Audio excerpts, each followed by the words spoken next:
Megastar Chiranjeevi సినిమాల్లో re entry కోసం long gap తీసుకున్న సంగతి తెలిసిందే. అయితే రాజకీయాల్లోకి వెళ్ళాక దాదాపు దశాబ్దం పాటు సినిమాలకు బ్రేక్ ఇచ్చి ఈ ఏడాదే ఖైదీ నెంబర్ 150 మూవీతో తిరిగి మెగా కంబ్యాక్ ఇచ్చారు చిరు. ఇటు ఫిల్మ్ ఇండస్ట్రీలోకి రీ ఎంట్రీ ఇచ్చిన నెల రోజులకే బుల్లితెరపై అరంగేట్రం చేశారు మెగాస్టార్. అయితే సినిమాల టెలివిజన్ షో మీలో ఎవరి కోటీశ్వరుడు సక్సెస్ కాలేదనే చెప్పాలి. ఆశించిన స్థాయి కంటే చాలా తక్కువగా ఈ షోకి రేటింగ్స్ వచ్చాయి.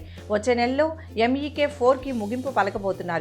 క్లోజింగ్ సెలబ్రేషన్స్ బాగానే ప్లాన్ చేశారు, కానీ ఆ తర్వాత MEK సంగతేంటి అన్నదే పాయింట్. సహజంగా మీలో ఎవరు కోటీశ్వరుడు ఒక సిరీస్ పూర్తయ్యాక 6 నెలలు గ్యాప్ ఇచ్చి మళ్లీ షూటింగ్ చేయడం ఆనవాయితీ. కానీ ఈసారి మాత్రం ఎక్కువ గ్యాప్ ఇవ్వాలని నిర్ణయించారట. ఇందుకు చిరంజీవి కూడా కారణమంటున్నారు. త్వరలోనే ఉయ్యాలవాడ నరసింహారెడ్డి మూవీ ప్రారంభించనున్న ఆయన అది పూర్తయ్యాక నెక్స్ట్ సిరీస్కి షూటింగ్ చేద్దామని చెప్పారట. దీనికి ఛానల్ యాజమాన్యం నుంచి కూడా అంగీకారం వచ్చేసింది. ఉయ్యాలవాడ చిత్రంపై చిరంజీవి కనీసం ఏడాది పాటు పనిచేయాల్సి ఉంటుందని తెలుస్తోంది. Thanks for watching. For more interesting updates, don't forget to subscribe Filmy Looks.